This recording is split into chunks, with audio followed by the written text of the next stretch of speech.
नमस्कार दोस्तों, स्वागत है आप सभी का मेरे YouTube channel OP knowledge point में। आज हम लोग पढ़ने वाले लोग फिजिक्स, और फिजिक्स में हमारा यूनिट चल रहा है ऑप्टिक्स। ऑप्टिक्स में हम लोग पढ़ रहे हैं रे ऑप्टिक्स। और आप जानते हैं कि मतलब ऑप्टिक्स का दो ब्रांच है, रे ऑप्टिक्स और वेव ऑप्टिक्स। तो हम लोग शुरू किए हैं लोग रे ऑप्टिक्स, और रे ऑप्टिक्स में मेरा 7 वीडियो जो आ चुके हैं। अगर आप वीडियो नहीं देखे हैं तो आप देख लीजिए। उसमें हम लोगों ने कवर किया है कि प्रकाश का परावर्तन क्या है, दर्पण क्या है, दर्पण में इमेज कैसे बनता है, ये सभी चीजों को हम पढ़ा चुके हैं। मिरर फार्मूला क्या है, मैग्निफिकेशन क्या है, ये सारे चीज को हम पढ़ा चुके हैं। आज हम इस यूनिट में पढ़ने जा रहे हैं, वो हमारा टॉपिक है प्रकाश का अपवर्तन, रिफ्रैक्शन ऑफ लाइट। हम जानेंगे रिफ्रैक्शन ऑफ लाइट को। तो रिफ्रैक्शन ऑफ लाइट को शुरू करने से पहले दोस्तों हम आपको बता दें कि अगर आप मेरे चैनल पर नए हैं तो आप चैनल को सब्सक्राइब कर लें और वीडियो को अंत तक देखें। दोस्तों, आप प्रकाश का अपवर्तन पढ़े तो जरूर होंगे, लेकिन ऐसा नहीं पढ़े होंगे। आप अंत तक देखेंगे तो आपको ऐसा जरूर फील होगा कि आप प्रकाश का अपवर्तन ऐसा नहीं पढ़े थे। चलिए तो शुरू करते हैं। प्रकाश के अपवर्तन यानी प्रकाश के अपवर्तन के बारे में जानते हैं कि प्रकाश का अपवर्तन क्या होगा। दोस्तों, आप जानते हैं कि प्रकाश की किरण एक माध्यम में सीधी रेखा में चलती है। एक माध्यम में जब चलती है तो सरल रेखीय पथ पर चलती है, किंतु जब प्रकाश की किरण एक माध्यम से दूसरे माध्यम में प्रवेश करती है तो वह अपने मार्ग से विचलित हो जाती है, अर्थात मुड़ जाती है। प्रकाश के मुड़ने की इस घटना को ही प्रकाश का अपवर्तन कहा जाता है, यानी रिफ्रैक्शन ऑफ लाइट कहा जाता है। देखिए, हम लोग पढ़ने वाले हैं लोग प्रकाश का अपवर्तन।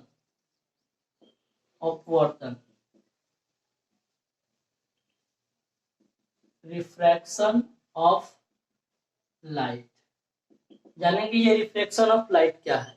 तो देखिए, जब प्रकाश की किरण एक माध्यम से दूसरे माध्यम में तिरछी प्रवेश करती है तो वह अपने मार्ग से विचलित हो जाती है, अर्थात मुड़ जाती है। मुड़ने की इस घटना को ही प्रकाश का अपवर्तन कहा जाता है।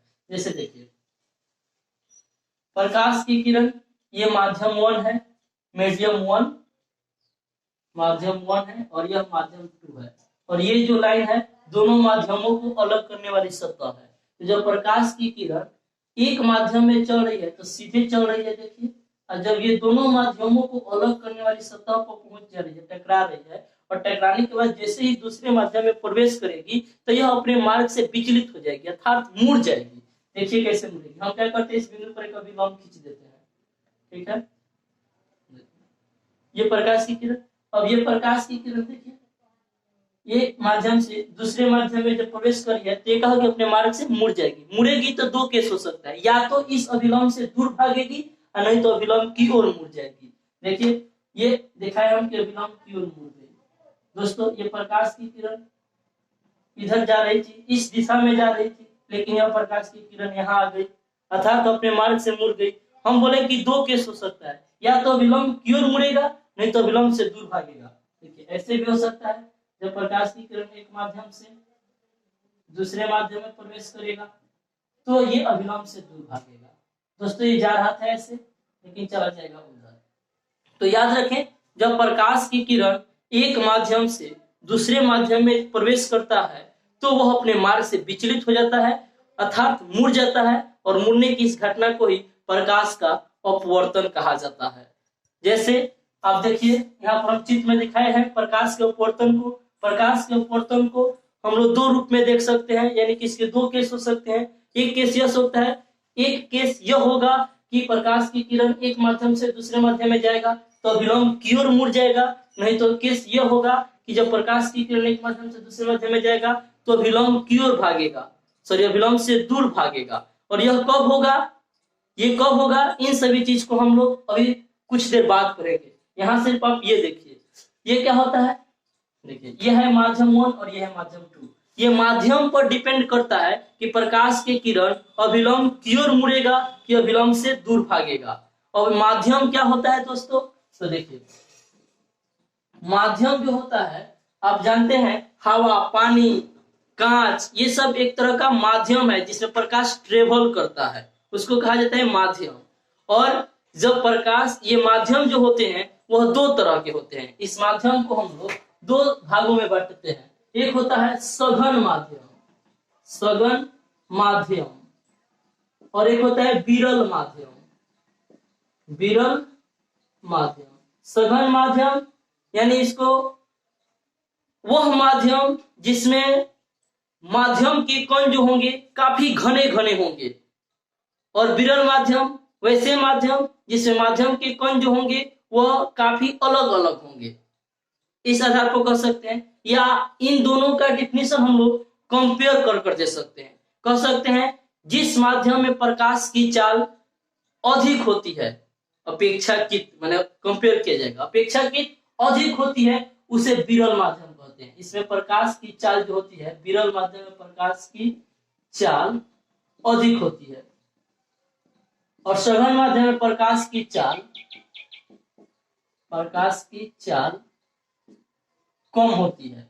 तो इस आधार पर हम कह सकते हैं कि जिस माध्यम में प्रकाश की चाल अपेक्षाकृत अधिक होती है वह विरल माध्यम है, और जिस माध्यम में प्रकाश की चाल अपेक्षाकृत कम होता है वो होता है आपका सघन माध्यम। ऐसा भी आप कह सकते हैं कि जिस माध्यम के कण काफी सघन होते हैं वह सघन माध्यम, और जिस माध्यम के कण काफी दूर दूर होते हैं वो हो गया विरल माध्यम हो गया। जैसे हम बात करते हैं पानी और हवा, इन दोनों में अगर कंपेयर किया जाए तो पानी जो होगा आपका सघन माध्यम, और हवा जो होगा वह होगा आपका विरल माध्यम, वह हो गया विरल माध्यम। अगर बात करें कांच और पानी में, कांच और पानी में बात करते हैं तो देखिए कांच जो होता है वह सघन माध्यम होता है, और पानी जो होता है वह आपका विरल माध्यम होता है। पानी हो गया विरल माध्यम। बात करते हैं वायु और कांच की, तो वायु जो होगा वह आपका विरल माध्यम होगा, और कांच जो होगा वह आपका सघन माध्यम होगा।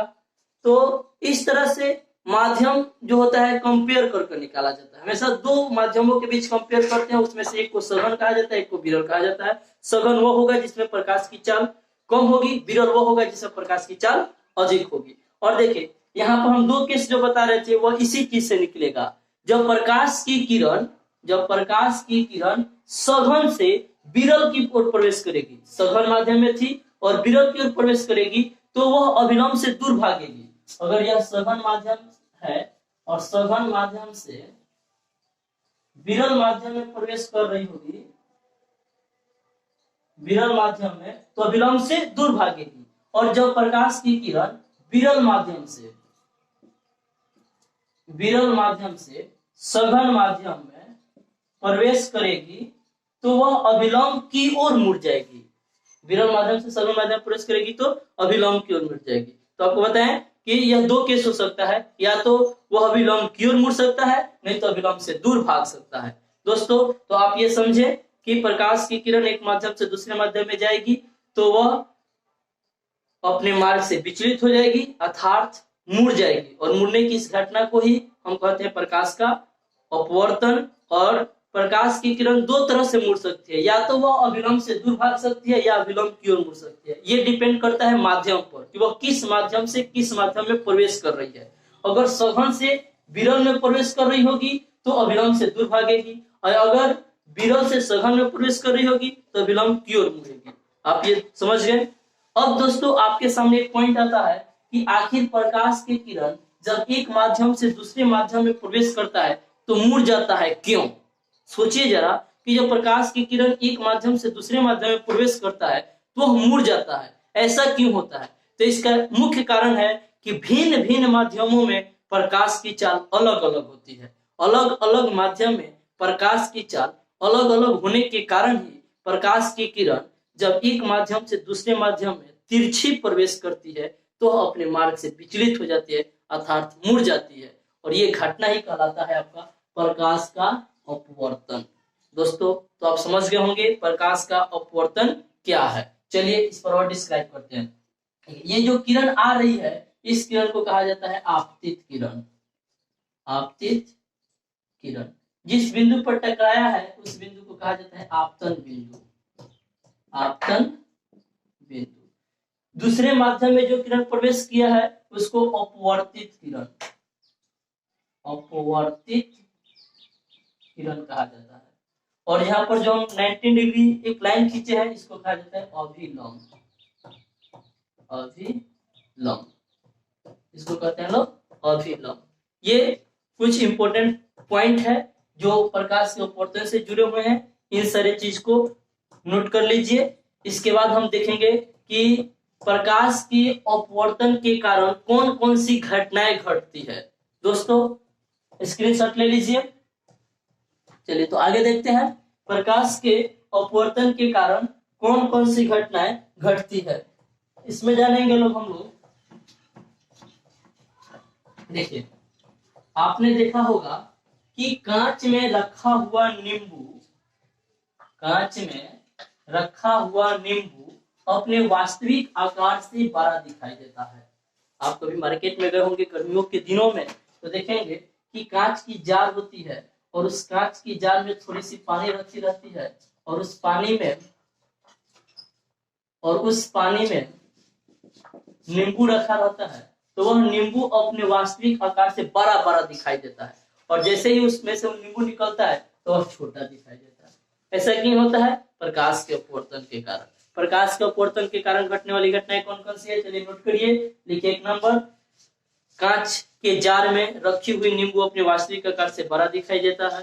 कांच के जार में रखा हुआ रसगुल्ला अपने आकार से बड़ा दिखाई देता है। पानी में रखी हुई छड़ी मुड़ी हुई दिखाई देती है। पानी में रखा हुआ सिक्का अपने तल से उठा हुआ दिखाई देता है। पानी से भरी हुई बाल्टी की पेंदी उठी हुई दिखाई देती है। वास्तविक गहराई जो है वह आभासी गहराई आपको कम, जैसे कि कहीं पानी लगा हुआ है और आप जाइएगा तो लगेगा कि वहां पर ज्यादा गड्ढा नहीं है और जैसे ही पैर रखिएगा तो ज्यादा गड्ढा है, यानी कि आभासी गहराई वास्तविक गहराई से कम मालूम पड़ती है। ये सभी घटनाएं प्रकाश की अपवर्तन के कारण होती है। दोस्तों आप समझ गए होंगे प्रकाश के अपवर्तन क्या है और प्रकाश के अपवर्तन के कारण कौन कौन सी घटनाएं घटती है। इन सभी पॉइंट को आपने नोट किया। चलिए अब एक इंपॉर्टेंट फैक्ट आपको बताते हैं। ये याद रखिए कि जब प्रकाश की किरण एक माध्यम से दूसरे माध्यम में लंबवत प्रवेश करेगी तो वह बिना विचलन के सीधे निकल जाएगी। दोस्तों इंपॉर्टेंट फैक्ट है और इसको याद रखना है। जब प्रकाश की किरण, ये माध्यम एक है, मान लीजिए कि यह विरल माध्यम है, विरल माध्यम, और ये है आपका सघन माध्यम। जब प्रकाश की किरण एक माध्यम से दूसरे माध्यम में लंबवत प्रवेश कर रही है तो लंबवत प्रवेश करेगी तो बिना विचलन के सीधे निकल जाएगी। दोस्तों ये भी एक पॉइंट है, इसको याद रखना है कि जब प्रकाश की किरण एक माध्यम से दूसरे माध्यम में लंबवत प्रवेश करती है तो वह बिना विचलन के सीधे निकल जाती है और तिरछी प्रवेश करती है तो वह अपने मार्ग से मुड़ जाती है अर्थात विचलित हो जाती है और यही घटना कहलाता है प्रकाश का अपवर्तन। अब हम लोग देखते हैं लोग प्रकाश के अपवर्तन से जुड़े हुए सारे पॉइंट को और उसके नियम को। देखिए यहां है दोस्तों, ये दोनों माध्यम को अलग करने वाली सतह है। ये आपका है विरल माध्यम और यहाँ है सघन माध्यम। ये दोनों माध्यम को अलग करने वाली सतह है, सही से खींच देते हैं। अब प्रकाश की किरण तिरछी प्रवेश कर रही है। देखिए जब ये तिरछी प्रवेश कर रही है तो यह क्या होगा, अभी बताए थे कि जब विरल माध्यम से सघन माध्यम में प्रवेश करती है तब विलंब की ओर मुड़ जाती है। ऐसे इसको जाना था ऐसे, लेकिन यह विलंब की ओर मुड़ गया। अब इससे जुड़े हुए सारे पॉइंट को हम लोग नोट करेंगे। सबसे पहले होता है आपतित किरण। आपतित किरण, आपतित किरण को हम प्रकाश के अपवर्तन में भी, प्रकाश के परिवर्तन जहां पढ़ाए हुए थे वहां पर भी इसको परिभाषित किया। वही बात है, जब किसी प्रकाश स्रोत से आती हुई प्रकाश के किरण को आपतित किरण कहा जाता है। पहला का डेफिनेशन हो जाएगा, किसी प्रकाश स्रोत से आती हुई प्रकाश की किरण को आपतित किरण कहा जाता है। दूसरा यहाँ पर लिखे थे आपतन बिंदु। आपतन बिंदु यह क्या होता है, तो आपतित किरण दोनों माध्यमों को अलग करने वाली सतह के जिस बिंदु पर टकराती है वह बिंदु आपतन बिंदु कहलाता है। ये हो जाएगा। तीसरा पॉइंट है, जो दूसरे माध्यम में प्रकाश की किरण प्रवेश करती है उसको अपवर्तित किरण कहा जाता है। उसको कहा जाता है अपवर्तित किरण। और आपतन बिंदु पर एक समकोण से जाती हुई लाइन खींच दी जाए तो उस लाइन को कहा जाता है अभिलंब। इस लाइन को क्या कहते हैं लोग? अभिलंब। देखिए, और अभिलंब और आपतित किरण के बीच जो कोण बनता है उस कोण को कहा जाता है आपतन कोण। आपतन कोण, और इसको लिखा जाता है आई। और अभिलंब और अपवर्तित किरण के बीच जो कोण बनता है उसको कहा जाता है अपवर्तन कोण। अपवर्तन कोण, और इसको लिखा जाता है आर। इसको लिखा जाता है आर। दोस्तों, यहाँ पे आप देख रहे हैं कि यहाँ पे आपतन कोण आई और अपवर्तन कोण आर इक्वल नहीं होगा। ये सारे पॉइंट को देख लिए लोग। अब देखिए, यहाँ पे हम देखेंगे लोग प्रकाश के अपवर्तन के नियम। प्रकाश के अपवर्तन के नियम को जानते हैं। प्रकाश के अपवर्तन के नियम समझते हैं। प्रकाश के अपवर्तन के दो नियम है। जिस तरह प्रकाश के परावर्तन के दो नियम है, उसी तरह प्रकाश के अपवर्तन के दो नियम है। एक पहला नियम क्या है? पहला नियम कहता है कि आपतित किरण, अपवर्तित किरण और आपतन बिंदु पर खींचा गया अभिलंब, ये तीनों एक ही तल में होते हैं। फिर से दोस्तों समझ लीजिए, आपतित किरण, अपवर्तित किरण और आपतन बिंदु पर खींचा गया अभिलंब, ये तीनों एक ही तल में होते हैं। ये पहला नियम है। दूसरा नियम क्या कहता है? दूसरा नियम कहता है कि प्रकाश के किसी विशेष वर्ण के लिए, विशेष वर्ण मतलब आप समझते हैं प्रकाश 7 रंग के होते हैं। सफेद लाइट जो होता है वो 7 रंग के होते हैं, लेकिन उसमें किसी एक विशेष वर्ण को लेना है। तो प्रकाश के किसी विशेष वर्ण के लिए आपतन कोण की ज्या और अपवर्तन कोण की ज्या का अनुपात सदैव एक नियतांक होता है। इसे कहा जाता है प्रकाश के अपवर्तन का दूसरा नियम, या इसे कहा जाता है स्नेल का नियम। फिर से समझ लीजिए, प्रकाश के किसी विशेष वर्ण के लिए आपतन कोण की ज्या माने साइन आई, साइन आई, और अपवर्तन कोण की ज्या यानी कि साइन आर, साइन आर का अनुपात सदैव एक नियतांक होता है। इक्वल टू एक नियतांक, एक नियतांक होता है, और इसी को कहा जाता है स्नेल का नियम। दोस्तों, आप समझ गए होंगे। आपसे पूछा जाए स्नेल के नियम क्या है, तो आप कह सकते हैं कि आपतन कोण की ज्या और अपवर्तन कोण की ज्या सदैव एक नियतांक होता है, जिसके स्नेल का नियम कहा जाता है। यानी कि साइन आई, बोलिएगा इसको, साइन आई बटा साइन आर इक्वल टू एक नियतांक। साइन आई बटा साइन आर इक्वल टू एक नियतांक। एक नियतांक को हम ऐसे भी लिखते हैं, साइन आई बटा sign r equal to n21। n21 क्या है? तो वह माध्यम 1 और माध्यम 2 को बारे में बता रहा है, जो हम आपको आगे बताएंगे। देखिए, इसे भी कहा जाएगा, इस रूप में भी लिखा रह सकता है, sine i by sine r equal to n21, या इसको लिख सकते हैं ऐसे कि साइन आई बटा sign r equal to n2 बटा n1। n2 बटा n1, कहीं μ1 बटा μ2 भी लिखा रहता है, मतलब μ12 लिखा रहता है, μ12 भी लिखा रहेगा आपको। तो आप ये याद रखेंगे कि स्नेल का नियम sine i by sine r equal to n21, या sine i by sine r equal to n2 बटा n1। या यहाँ से दोस्तों आप देख सकते हैं कि यदि क्रॉस मल्टीप्लिकेशन कर दिया जाए तो ये हो जाएगा n1 sign I equal to, ये हो जाएगा n2 साइन आर। इसको स्नेल का नियम का सम्मिलित रूप कहा जाता है। इसे स्नेल के नियम का सम्मिलित रूप भी कहा जाता है।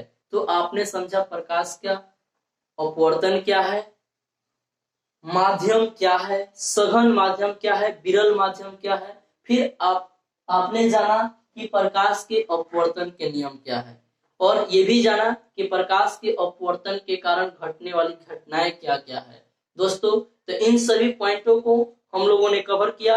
आप क्या करेंगे, आप अपने कॉपी में इसको नोट्स बनाएंगे और याद कर डालेंगे। दोस्तों आप ये सभी पॉइंट को याद करते रहेंगे तो आगे आपकी कोई प्रॉब्लम नहीं होगी। और किसी भी एग्जाम की आप तैयारी कर रहे हैं तो इन सभी से जुड़ा हुआ ही तो क्वेश्चन आपके एग्जाम में आता है। देखिए दोस्तों, आपको एक और पॉइंट यहाँ से हम बता दें कि जो स्नेल का नियम है वह अभिलंब, जब प्रकाश की किरण एक माध्यम से दूसरे माध्यम में लंबवत आपतित होती है, लंबवत आती है, तो उसके लिए स्नेल का नियम काम नहीं करता है, उसके लिए स्नेल का नियम लागू नहीं होता है। यानी कह सकते हैं लंबवत अपवर्तन के लिए, यानी लंबवत जब प्रकाश की किरण एक माध्यम से दूसरे माध्यम में माध्यम करने वाली सतह पर लंबवत आपतित होती है तो उसके लिए स्नेल का नियम लागू नहीं होता है। तो याद रखिए, अभिलंब लंबवत आपतन के लिए स्नेल का नियम लागू नहीं होता है। दोस्तों आपने इन सभी पॉइंट को पढ़ा। आई होप आपको ये वीडियो अच्छी लगी होगी। अगर आपको ये वीडियो अच्छी लगे तो अपने दोस्तों में वीडियो को शेयर करें और चैनल को सब्सक्राइब कर लें। इस तरह से अच्छे अच्छे पॉइंट आपको मिलते रहेंगे। चलिए, तो आज के लिए हम आपसे एक क्वेश्चन पूछते हैं और आप इसका जवाब कमेंट बॉक्स में देंगे। क्वेश्चन है मेरा, काफी सिंपल क्वेश्चन, जो हम लोग पीछे के वीडियोस में जो लोग देखे होंगे, जो नहीं देखे होंगे वो देख लेंगे और देखकर इस क्वेश्चन का जवाब देंगे। आपको बताना है कि अगर वक्रता त्रिज्या r -40 सेंटीमीटर है, -40 सेंटीमीटर है, तो इसकी फोकस दूरी f क्या होगी। काफी सिंपल क्वेश्चन है जो कि आपको जवाब कमेंट बॉक्स में देना है। तो मिलते हैं एक नए वीडियो में एक नए टॉपिक के साथ। तब तक के लिए धन्यवाद।